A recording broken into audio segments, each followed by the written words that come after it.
Welcome into the rundown on Fox Sports Radio 1400 around the world on the iHeartRadio app. My name is Rob Sanders. Yeah, it said that at the very beginning.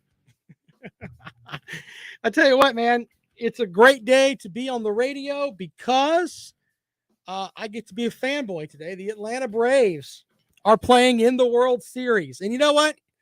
I catch a lot of hell from a ton of Georgia fans. They're upset with me because of how I feel about Kirby Smart and everything else. But the majority of them can agree with me that we're all Atlanta Braves fans today. And there are reasons you shouldn't be a fan of pretty much anybody else that the Braves are playing right now. And I'll tell you why. First of all, regardless of how you feel about the election laws in the state of Georgia, and we're not going to talk about politics, Major League Baseball basically had a political statement they were trying to make, and they did that at the expense of the Atlanta Braves.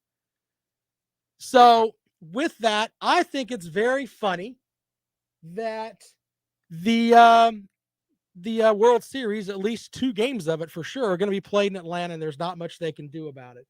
The other thing is that the Atlanta Braves are a team that's playing a Houston team that is known for cheating. Now, if you don't like cheating, like Biscuit, that means you don't like America. So obviously, Biscuit needs to be deported. As he's over in there saying, yeah, you're wrong. So with that, we can help Biscuit. And he is not a Braves fan, obviously. He is the president of the Kirby Smart fan club. Everybody should think Kirby Smart is the number 1 coach in the country, even though he really hasn't won a national title. But he's not a Braves fan and is not American, obviously. Anyway, the Braves play tonight. I'm really looking forward to that. We'll break down some of that series in just a little bit. But before we do that, Dabo Swinney had some comments today. I wanted to play you some of those, where he talks about Florida State. And I look at the line for this week's game against the line against the spread. And, Clemson won at Florida State the last time they played there, 70-7 or some ridiculous number. I mean, it was really, really sad how big that line was. Okay. But now, if you had to ask me for sure, I don't know if I could go with the 10 points that the line is for that matchup. Dabo Swinney talked a little bit about injuries today and his team's setup with the fine folks from Florida State coming to town. Injury-wise, it's pretty well documented what we've dealt with this year. Really crazy. And, we do hope to get at least 3 guys back. We feel like we're going to have Rayburn and Ngata and EJ, which is huge for us, especially coming off of last week. So, still not sure about Jake Venables. I'd say he's probably going to be, close, but may not know for sure till game time on him. But we it giveth and taketh. So we're going to lose another guy this week. Unfortunately, Kobe Pace is going to be out. He's going to be in COVID protocol. So we'll have to go without him.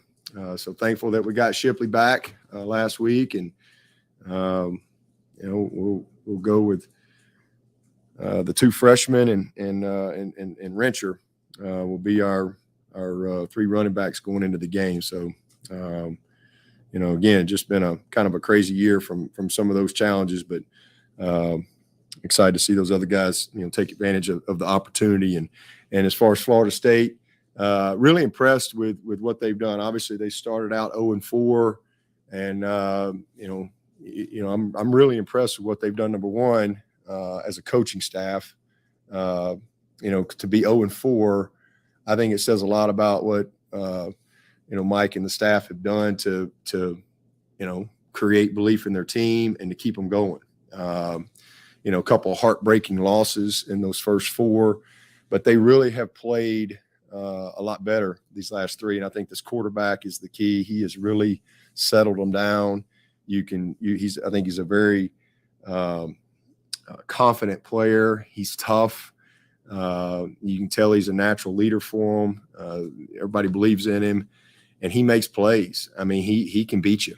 He can flat out beat you by himself. They're doing a great job schematically and really, taking advantage of his gifts. And I mean, because he can throw the ball down the field, but man, he can just move. They get him out of the pocket a lot. They got some design runs. He's a great scrambler. He's created a lot of explosives. I mean, I think he's the leading rusher ever already at Florida State. And they've had some pretty good quarterbacks roll through there, as we know. So this kid is dangerous. He's hard to corral. Even when you blitz him, he makes people miss.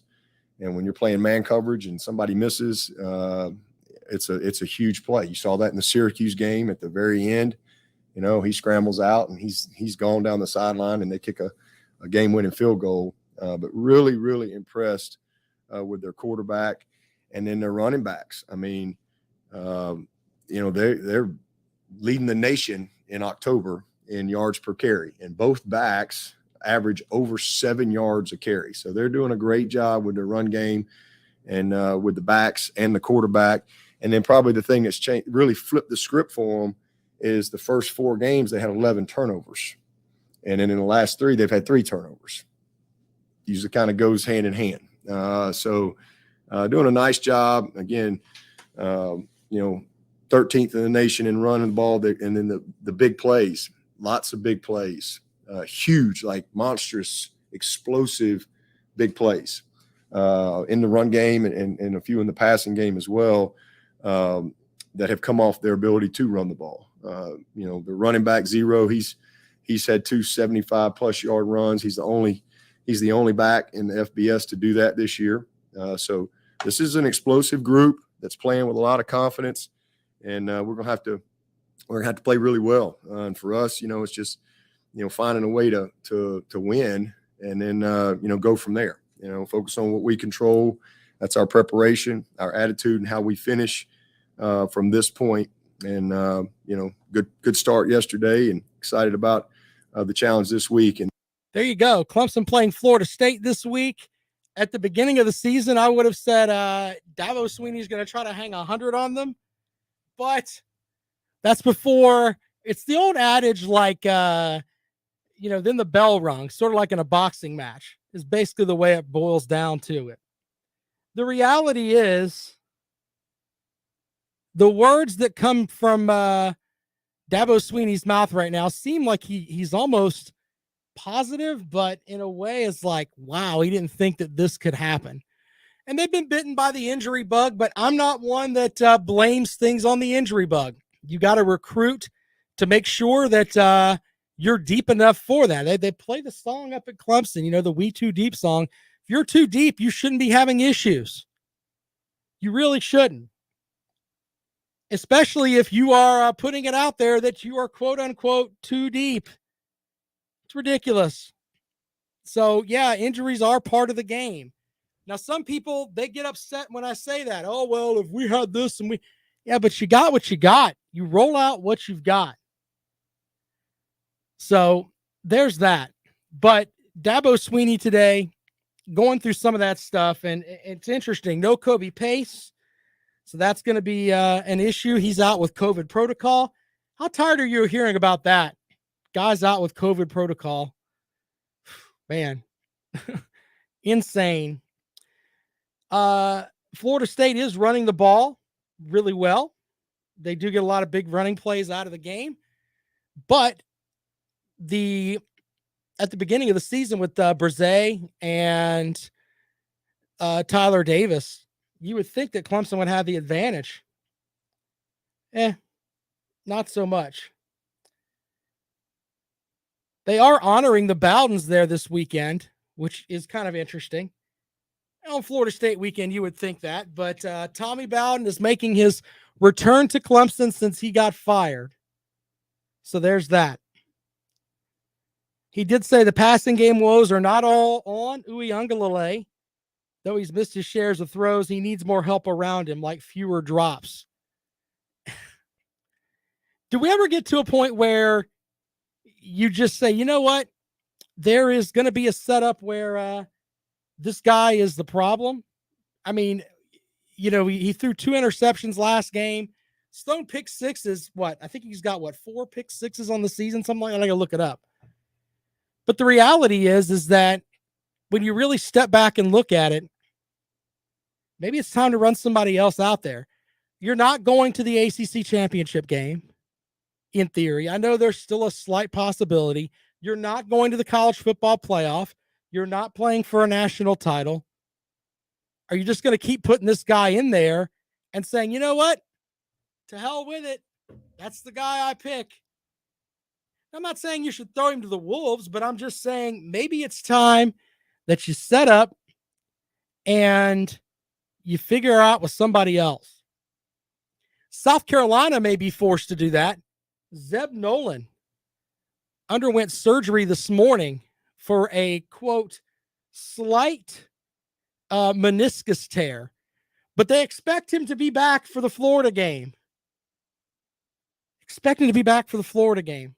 Huh. We'll see how that goes. 803-978-1832. Let's go out to the phones. Welcome into the rundown. Good afternoon. What's up? Oh, there you go. Hey, what's up? Welcome to the rundown. Hello. Hey, how are you? Oh, pretty good. How you doing? Good. Turn down your radio and go, man. Yeah, I turned it off. All right. What you got for the program? Yeah, I'm a Clemson fan. And I'm going to be honest with you. I watched Clemson every game so far. And not once, including South Carolina State game, has DJ been the best quarterback on the field. And I don't understand. Maybe it needs to be a booster member walk up to Dabo and just slap the hell out of it and wake him up. This kid is horrible. I mean, he is just flat horrible. He can't even set his line for where the pressure is coming from. I never seen. And when Tony Elliott says, well, we need to do a better job of setting the line for where the pressure, he should be able to do that. And why? And I've always said that even on the other show with Swinney, last few years, and I've told him, Dabo is not all in, hadn't been all in. He want to run the committee who elect the teams. He want to tell how many teams need to be in there, who should be ranked this and ranked that. Dude, worry about your team is what I'm saying. But I'm glad he's our coach, but he hadn't been all in on his team, to be honest with you. And I don't understand the point of no huddle. If your offensive lineman is having problem, your wide receivers are having problem connecting, don't you think you would huddle up? I mean, they hiked the ball with 8 and 7 seconds to go anyway. You would huddle up. That's the point of the NFL and college people huddle. So you come into the next guy and say, look, next time he come around here, I got him here, you got him there, or so-and-so. Let's make an adjustment. But the players never get a chance to communicate because you're standing there by yourself. It doesn't make any sense. None of it makes any sense. And I've always criticized, even when I called Swinney when we was winning the national championship. And I said, Tony Elliott cannot call plays. You could be running the ball so good, and he'll just stop running the ball. You pick up 8 yards on the first down, or 7, he'll throw the next 2 down with a horrible quarterback. It makes no sense. And I just don't understand the logic behind football. You got to be able to run the football, period. I know all this passing is cute, but Clemson was successful by running the football, period. Well, we'll see how that works out. The idea of tempo and the no huddle, that's just the style of offense that Dabo Swinney wants to run. Yeah. I don't think that they can hold on. I don't think that they can go into, hey, we're gonna run the power I now. I don't think that'll work. No, that's not what I'm saying. But what I'm saying is scheme a better running game. And then not only that, there's no tempo. How you constantly getting now time running out? There's no hurry up offense in his offense. It's gotten slower under Tony Elliott every single year. You're right about that.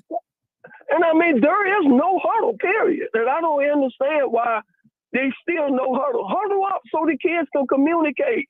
That'll help them. And get Justin Ross out of the slot. That makes no sense at all. I don't even know who come up with that idea. Well, He's a boundary, a 6'4", 6'5" guy who's not super quick playing in the slot makes absolutely no sense to me. It's a lot of things that they do. And the thing of it is, and I'm going to say this, and it sounds negative concerning Dabo. Dabo, and I like Dabo. I even have a hat with Dabo's name on the side of it, okay? Okay. It's not about Dabo. It's about Clemson. And my thing about Dabo, you're not always the damn smartest damn guy in the room. And my mother told me, anytime you think you're the smartest guy in the room, it makes you the dumbest guy in the room. I mean, if you listen to him, I don't care what advice or what somebody has to say, they're wrong. And he said he don't want to get in the transfer portal. You are. They take it away from you. Right. You are in it whether you want to be in it or not. Well, hey, and maybe they need to call it something else. It's free agency, man. That's what it is. It's free agent. How hard is that?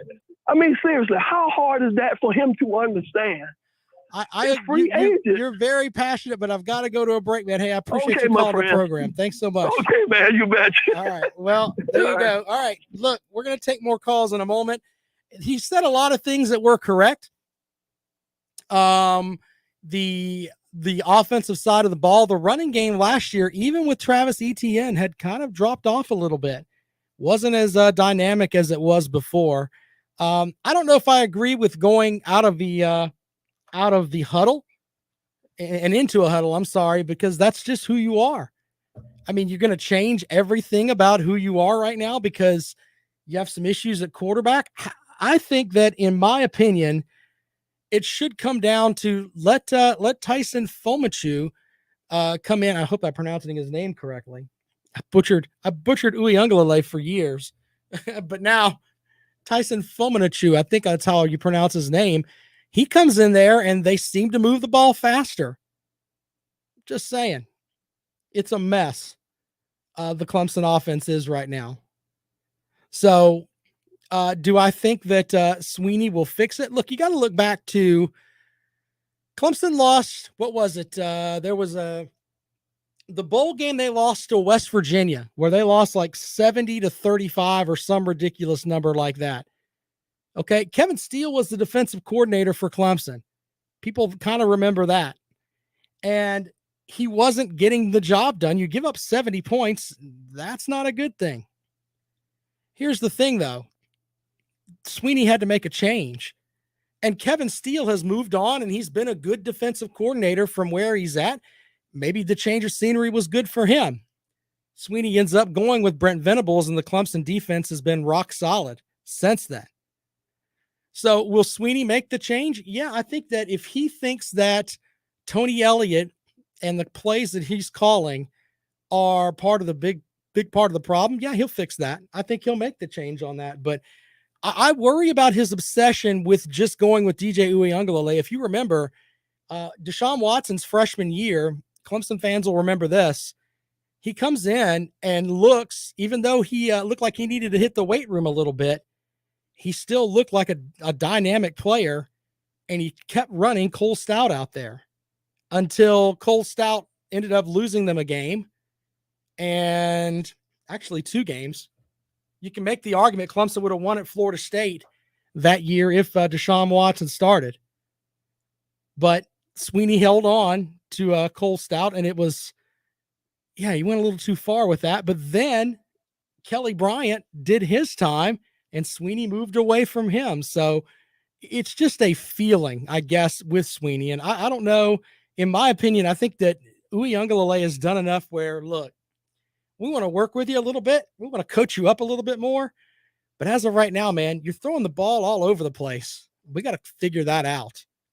Let's give Fomachu a chance. I think that's the safe thing for Clemson right now. More on the rundown when we come back. This is Fox Sports Radio 1400.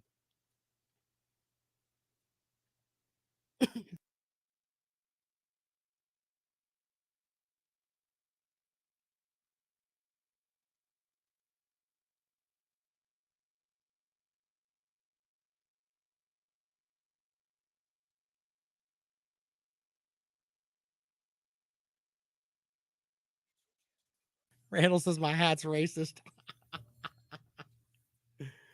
That's funny. Hilarious. We welcome all folks here, man. It doesn't, we even let the Kentucky folks in here. So it's not just the Georgia fans.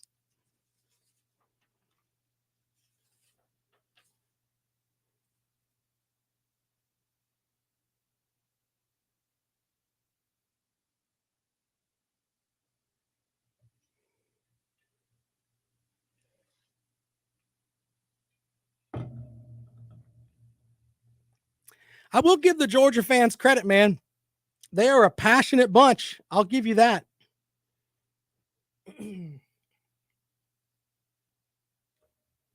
A passionate bunch.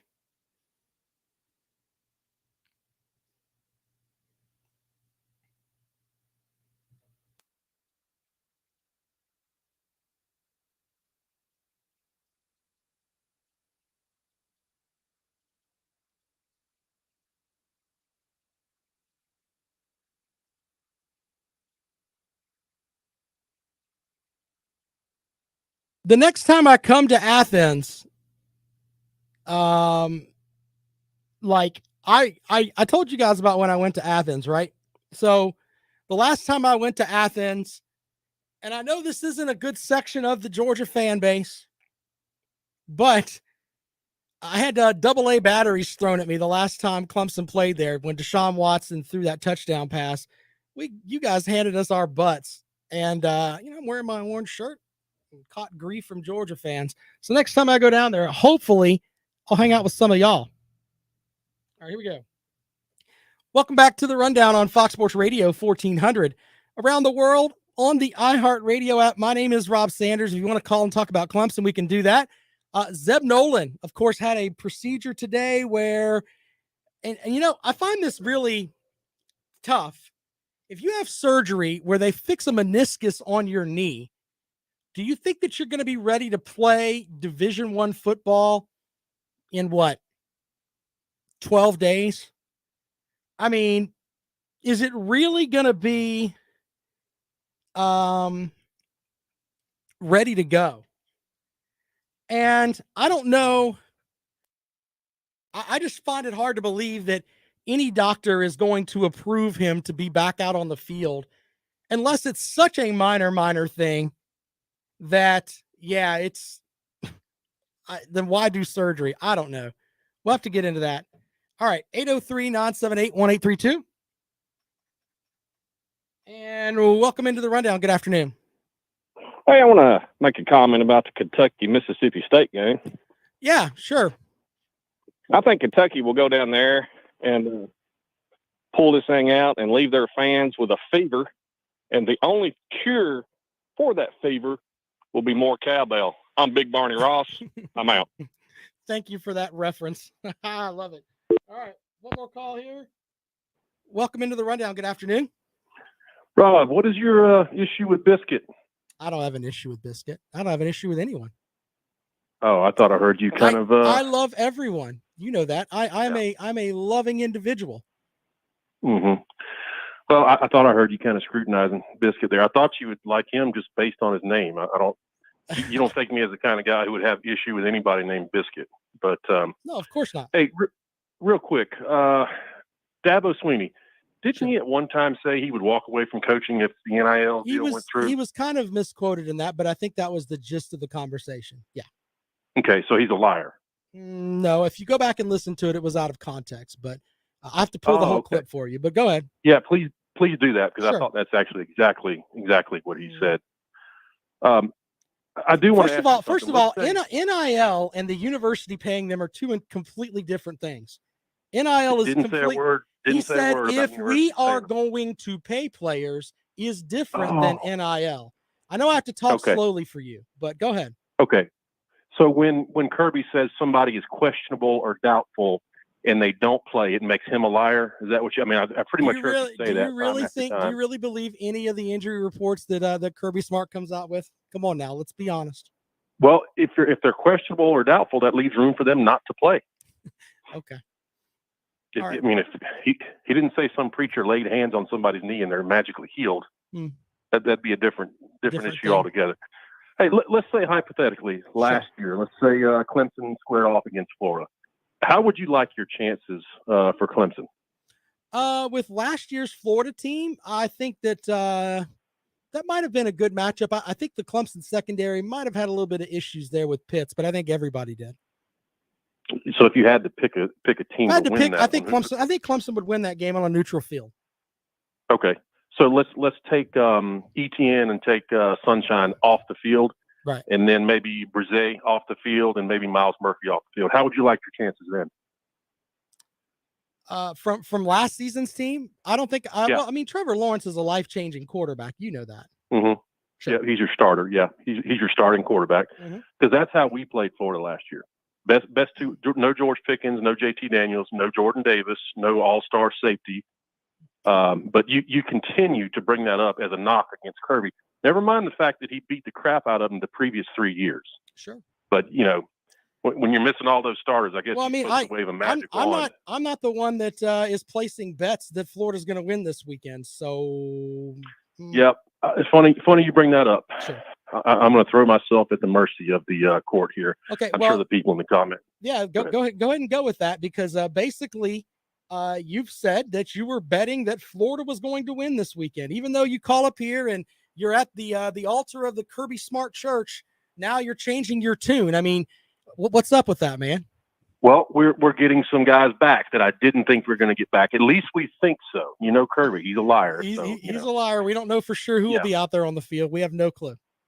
Yeah, at least we think so. And you say a million times injuries don't matter, but when I hear you pick games, the first thing you talk about is, well, I don't know, do they have so and so back? So obviously it matters when it affects your wallet.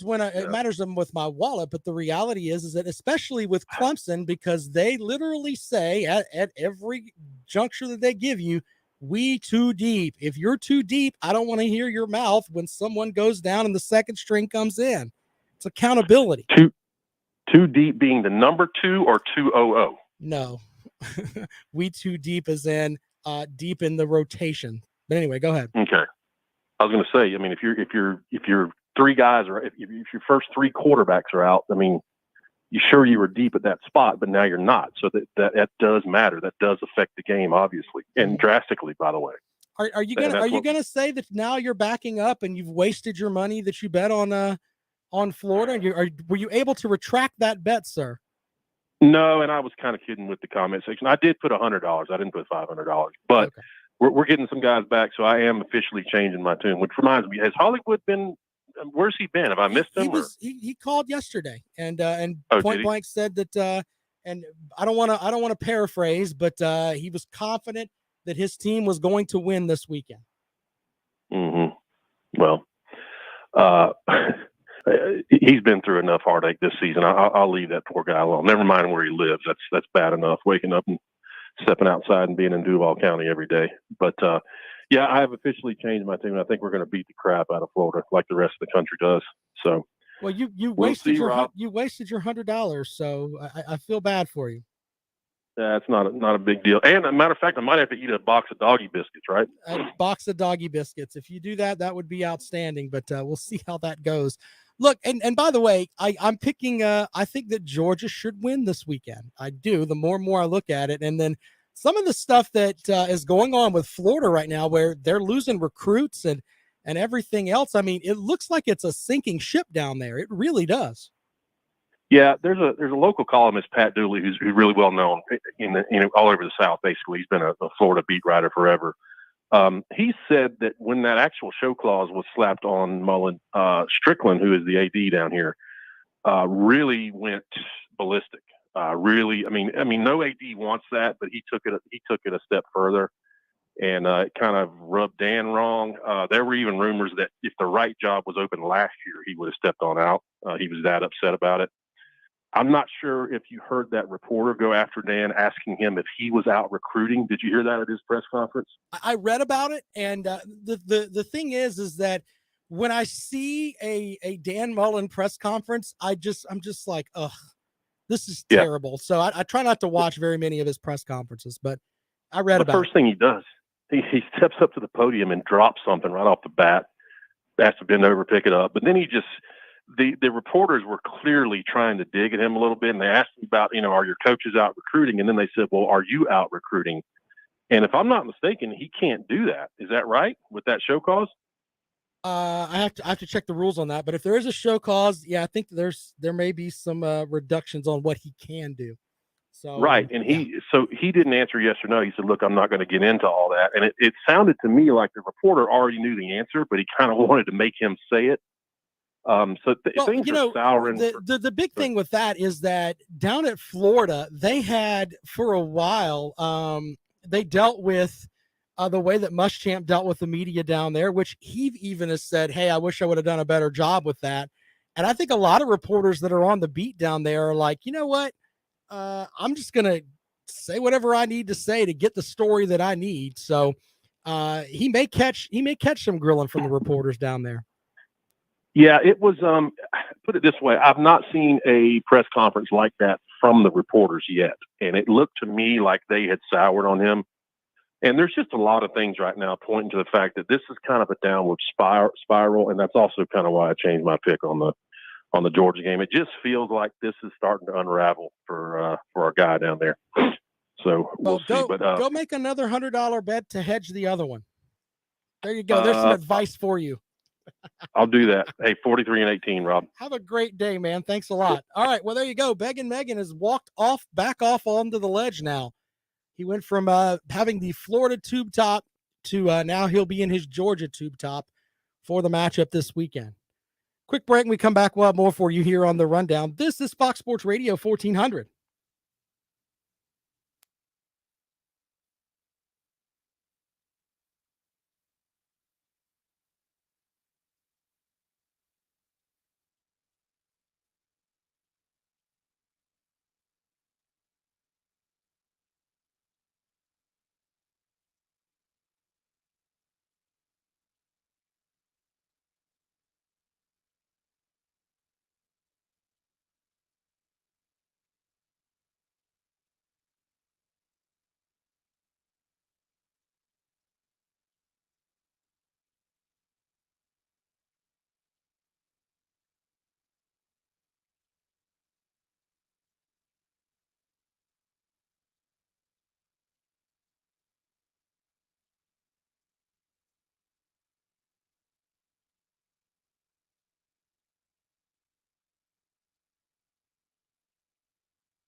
It's easy.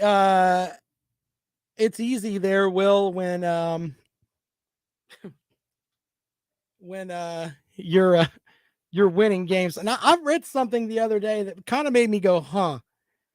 And I don't know if it was put out there or not, but I mean, I guess it's public record, I guess. But what is it? It's either Will Swinney or Drew Swinney, one or the other. One of the holders got put on full scholarship. And at the start of the year for Clemson, they could have used that to go into the recruiting portal or the transfer portal. Like Dabo Swinney has, he has the money to pay for his kids to go to school, for goodness sake. Why put your son on full scholarship? He's a holder. I know he's a wide receiver too, but wow. When you hear about that, it's like, man, that's when you could have used that in the transfer portal. That doesn't make any sense. As a coach, I wouldn't do that. Especially with the money he's making. My goodness.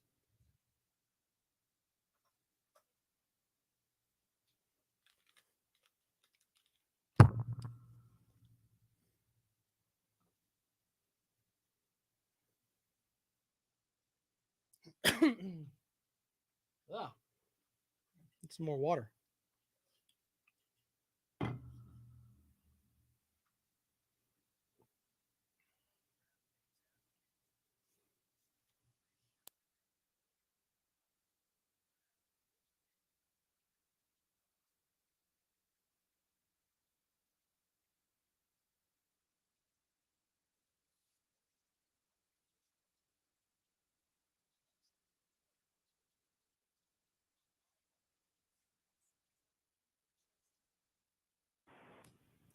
Well, welcome back to the Rundown on Fox Sports Radio 1400 around the world in the iHeartRadio app. Let's head out to the phones. Welcome into the show.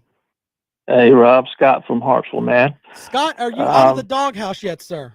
Well, I'm partially out. I'm right, taking good. the wife up to Clemson this weekend. I'm going to play Florida State. There you go. But, man, I think that Clemson are just a couple of plays away. Are you serious? I'm serious. I mean, Okay. if Will Shipley catches that football, it's 14-0. All right. Well, DJ's outlook is looking up. You know what I mean? we'll have to But see. Justin Ross has got to help him too. Justin Ross can't just put his hands up to the sky every time it doesn't hit him in the hands. He's got to fight through these guys and try to make these catches. I don't see Ross leaving after this year. I don't think that's the way that when I see Justin Ross, I see his body language pick up when Fomachu came into the game and dropped back down when Uyunglele went back in. So maybe Ross isn't buying what DJ's trying to sell here. Well, I think DJ has got better chemistry with Bo Collins. Yeah, that's true too. Than he does with Ross, and I like those three running backs that we have, Pace and Pace is out this and week. Shipley. So Pace is out. Well, we should have known somebody's going to be out. We've had close to 20 out almost every game, it seems like. Yeah, Pace is out with COVID, so he won't be playing this weekend. Yeah. Well, he won't be playing for 2 weeks then, the way the ACC does it. Yeah. But yeah, I feel more and more confident. I like them bringing in Jake Beringstool. Mm-hmm. Bring them, let the young players play. Yep, that's a good point. But I don't think they're that far off. And I think when this kid Cade Klupernick comes in and is going to push DJ, he's going to have to get better, or he's going to be Spencer Rattler. That may happen. We'll have to see how that works out, man. But yeah, I mean, I think they're farther than a couple of plays away. I mean, the ground game has been terrible. They're not blocking very well. 165 yards, and they only run the ball 30 times. I mean, they should have ran that ball at least 50 times against Pitt. That's true Run too. the But ball. Pitt has that weak secondary, so yeah. I mean, know. that the last 3 minutes of the first half, they should have ran the ball and used some of the clock instead of giving it back after 15 seconds. That's coaching. Yeah. That's not DJ. Then that's not the running backs. That's coaching. But I just think that if they could get up on somebody, 2 touchdowns, 17 points, I think you'd see this offense take off. I think they would have a little bit more spirit in them. Well, hey, as always, I appreciate your call, Scott. Enjoy the game this weekend. Yeah, I will. And I got a question about South Carolina. Yeah. Do you think Brown starts this week? I don't know. It looked like you gave him something more. Well, no, I mean, Nolan's having minor surgery on his knee. I don't know how you can have minor surgery on your knee and play college football 12 days later. So Brown did tweet out a thank you God tweet like right after the announcement of the injury or the surgery. And so, I mean, I guess they're preparing Brown. I mean, Nolan went into surgery today. So in theory, they're preparing Brown to be the starter unless they're just sitting around thinking, okay, Nolan's going to get his knee right quick. I don't know how that's going to work. So, and what has been going on with Kevin Harris? I mean, they're not getting him outside any. I think that Kevin Harris is still dealing with his back injury. I don't think that he's the Kevin Harris of old, but I don't know for sure. Even with Marshawn Lloyd, everything is up the middle. Nothing's getting to the edge like they did last year. They just tore teams up getting the ball to the edge last year. Yeah. Well, we'll have to see on that, man. I appreciate it, Scott. Thank you, buddy. I hope he's all right, man. Thank you. All right. Have a good day. All right. One more call here. Thanks for being patient. Welcome to the Rundown. Hey, Rob. How's it going? What's going on, buddy? Just want to talk about Georgia, Florida real quick. Yep. So here's the thing. Georgia's going to win the game. Whether they cover the spread, I don't know. Right. But I'm just sick and tired of the Stetson Bennett thing, man. I can't deal with it anymore. They need to put JT Daniels in there. They need to put all their best 11 players out there and just play football. This quarterback thing with Kirby Smart gives me acid reflux. I can't deal with it, man. I cannot deal with it anymore. Well, look. I'm not trying to make it sound like you're eating Cajun food here and it's too spicy, but Stetson Bennett has played pretty good football this year. He's been very efficient. He's gotten the ball to the playmakers. He hasn't really made a lot of mistakes. I mean, why not roll with him? I mean, he's taken you this far. But because here's what's going to happen. Sure. Stetson Bennett is one bad interception against Florida away from losing his job, right? Like if we go down 7-0 to Florida, I promise you we're going to see JT Daniels, and that tells you everything you need to know about the quarterback position. You know, we're not going to beat Alabama playing game manager football. I'm tired of it with Kirby. You know, we're not going to game manage our way to a victory over the Tide. It's not going to happen. And you know, I just have my opinion about the JT Daniels injury situation, and it's this. If he had Justin Fields or Jake Fromm breathing down his neck, I think he would have played through that pulled muscle. You know what I'm saying? But because he had a Stetson Bennett out there, you know, he's kind of getting a little too comfortable on that bench. So this quarterback thing has got to get right when we're trying to make the championship push. Under that logic, and once again, I'm not trying to anger you today, but do you want a guy that is just comfortable on the bench? I mean, that means his heart's not completely in it. If what you're saying is really what's happening there. I mean, I want a guy that plays quarterback for me that, you know, he's going to leave his soul on the field. He's supposed to lead that offense. Well, here's what I'm wondering with Kirby, because sure. I'm seeing like all these other guys out too, like Kyrus Jackson and like Jermaine Burton and Arian Smith and all these other guys. Like, you get better playing a football game, man. You don't get better sitting on the bench and all this other kind of stuff. So it's like, hey, anytime now, let's get these guys back, right? Like, you know, football is a contact sport. So I don't want to see 12 games with Stetson Bennett. I don't want to see game manager football anymore. It gets us 12-2 every year. I'm over it. I want to see explosive plays in our passing game, and that's JT Daniels. All right, good point, man. We'll see how that works out this weekend, man. Thanks for calling the program. Thank you. All right, there you go. And there's another person that's he said he's sick of what Kirby Smart's doing. I hope that the people at the Church of Smart do not hear that, because they will not be happy. Make sure that we put it. I didn't say that. The caller did. So you can call up to him. All right. We'll take a quick break and we'll come back. We'll have more calls in just a moment here on the Rundown. This is Fox Sports Radio 1400.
I do not hate the chat. I might hate you though, Blake. That's funny. Oh, I'm going to read some comments, Jay. I'm sorry. My bad, Jay.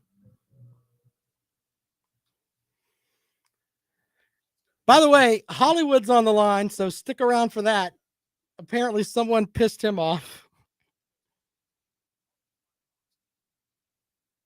He's actually a real person. I think I met him once. I do remember the 90s. This hat's like old, man. It's all bent up and everything, but, you know.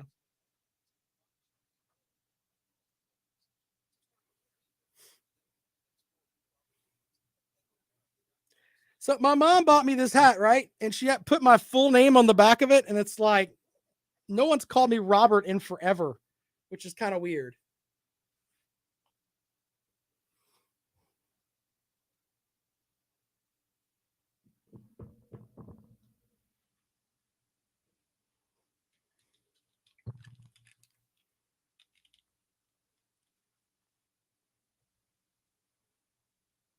Oh, you're going to come to the meet and greet, Alan? That's cool, brother. We're all getting toasted, just so you know. We'll be drunk before we get on the air. We're going to stream. I'm going to try to figure out how to stream that too, because that's going to be oof.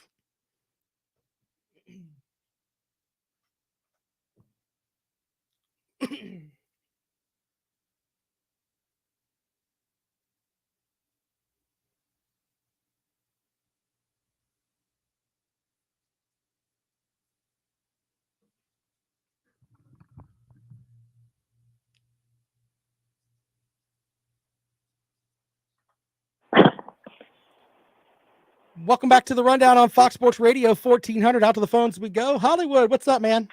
How's it going, Rob? What's up, man? I think those Georgia fans are getting a little bit nervous. Yeah, you think so? I think so. Rob, let me ask you something. Sure. Who have Georgia play with a good offense? Who have they played? Arkansas's put up points this year. I mean, they're not consistent. But I mean, you asked me. I mean, Arkansas. I mean, and Georgia haven't played nobody that can score. Georgia haven't played anybody that can score. I have to look at the rest of the Georgia schedule, but then they played Auburn. If that quarterback could have hit some of them passes. Hold on now. Auburn's played pretty good football. Let's not. That's what I'm saying. Let's not throw shade at Auburn here. I'm not throwing shade at Auburn. Auburn played them good, but the quarterback just couldn't hit none of those passes. Well, do you think do you think there's a reason why he couldn't hit those passes? Because he was running for his life. He was going to die. 99 was going to kill him. That's why he couldn't hit those passes, sir. Hey, Florida won't be nervous. They're going to roll across the Matthews Bridge into the football stadium and going to take it to the Georgia Bulldogs. Okay. Well, when they jump on them first, they're going to see what's going on. We're going to lay that wood to them. Okay, well, we'll see about that. No one's really laid the wood to them yet, so that would be the first time that's happened this year. I don't have anything to do with no one else. I got something to do with the Florida Gators. Okay. I'm going to roll down to Jacksonville tomorrow, and I'm getting ready for this big game on Saturday. You need 3 days to tailgate, huh? Hey, I'm going home. I'm from Jacksonville. I got family down there. Okay, well, that's cool. I mean, but you got 3 days to get ready down there. That's good. Oh, yeah, it's a party all week. It is a part. It started on the gates opened up yesterday. All right. The gates opened up yesterday. There's a whole week of festivities and tailgating going on. Well, whole week. I hope you stay safe down there on game day, man. I appreciate you calling the show. I will. No doubt. All right, man. See you later on. All right. Let's go one more call here. Biscuit, what's up, brother? You know, it's funny. Just when you think you've come across the dumbest fan base in the country, a new contender emerges. What did I say? What I say now? Is this something I said or what? No. Oh, okay. No. We stirred up the Tennessee fans. You know what's the definition of a pathetic fan? What's that? A fan of Tennessee that references the Miami Hurricane statistics as a way of attacking you. I mean, this is how bad their fan base has gotten. They're quoting 5 national championships from Miami and doing the 1980 thing against Georgia on your message board today. What a pathetic group of people they are. I mean, also, Florida. Did anything he said make sense again? It's like the same thing every day. Well, he what he did say, and I tried to be fair because it is a fair statement. Mm-hmm. I think Arkansas puts up some points, and I think the Auburn offense has been pretty good at times this season. So the reason that Bo Nix couldn't hit receivers is because he was running for his life. Watch the game. That's just simple. I mean, Georgia completely destroys people's running games. What does he not get about that? We shut that. Kentucky averaged 6-point-something yards a game, 6.3 yards a game. Georgia held them to 1.9 and held the SEC's leading rusher to 7 yards and 7 carries. You're not doing anything else after that. If Florida's in Mullen's offense is totally predicated on running the football first. If he can't run the football, they're not doing anything passing wise. They might hit a pass or two deep, something like that, but they're not doing anything other than that. Yep. Go ahead. No, the topic. I was kind of changing the theme of the topic, if you don't mind, for a second here. Yeah. I was thinking. I've got about 30 more seconds for you, but go ahead. Okay, so Oklahoma and Texas joining the SEC. Yeah. Right. Mm-hmm. There's a point at which you can have. You're basically, when those two join, there's basically 8 national title contenders in given years in that conference. Right. There's 8 quality teams. If you go through them, you'll see. You can't have 8 kings of the mountain. So there are going to be some programs that fall off. And I think the ones that will permanently, like they're going to get a downgrade. And the ones that I think will fall off are the ones that don't have a great recruiting base in state to maintain that, right? You don't have as many kids that are high quality football players growing up and wanting to become a particular player of a particular school, right? Right. And I honestly think that the number one programs that are doomed when this happens is Auburn and Tennessee. Okay. I guess I can see that. I don't really keep up with the amount of good college football in Tennessee. So yeah, you can make an argument for that. I'd have to research that, but that's valid. That's something we can definitely look into. All right. Tennessee doesn't have a strong state in terms of high school talent. They have some, but it's not like Georgia or Florida. All right, man. But let me let you go, man. But I appreciate your comments today. I gotta get ready to end the show, man. But thank you so much. Sure. All right, Biscuit. Appreciate it. All right, one more call before we get out of here. Welcome to the Rundown. Good afternoon. Hey, it's me, Justin. How you doing? Hey, Justin. What do you got for the program, buddy? All right. Hey, what do you think about touchdown finding a football coach? You think it was a bad time or a good time? Good time for what, man? I'm sorry. What'd you say? Repeat that. What do you thought about touchdown finding a football coach yesterday? Was it a good time or a bad time? I don't like the idea of firing a guy in the middle of the season because it basically says that you don't really care about that season. And you're kind of telling your seniors, I don't really care what's going on here. But, we'll see, man. You never know what's going on behind the scenes either. So there could have been some bad stuff that was happening there that nobody knew about. I agree. All right, buddy. Well, I appreciate it, man. I got to end the show, but thank you so much, man. All right. All right. You're welcome. Have a good day, man. All right, man. Thanks a lot. I appreciate all the callers today. Brent has been telling me he likes my Braves hat and he remembers the 90s. Yes. Don't we all? Yeah, it's Braves playing tonight in the World Series. I'm pretty happy about that. And I will be glued to the TV to watch that because if you want a ticket to Game 3, by the way, I did the research. It's like $1,000 for the 300s. The very, very top of the stadium at Truist Park, $1,000. By the way, the Kentucky matchup with Tennessee, tickets are going for like $300 a pop. Those two teams have been dumpster fires forever, but $300 to see Kentucky and Tennessee to see who finishes third in the East. Oh man, what a mess. Anyway, we'll be back at it tomorrow. I don't know why anybody would pay $300 to go to a Kentucky and Tennessee matchup. Our grandfathers are looking around like, what the hell's going on? Is Peyton Manning playing? All right, more of the Rundown tomorrow. Lawton Swan from Clemson Sports Talk is next. Stop looking at me, Swan. He would not pay $300 for a ticket. Yeah. We'll be back at it tomorrow here on the Rundown. This is Fox Sports Radio 1400. I don't know why anybody would pay $300 to watch Kentucky and Tennessee play, but that's what they're paying right now. So, all right. Well, you guys are awesome. Thanks for checking out the program. We'll be back at it tomorrow. We'll see you guys later on.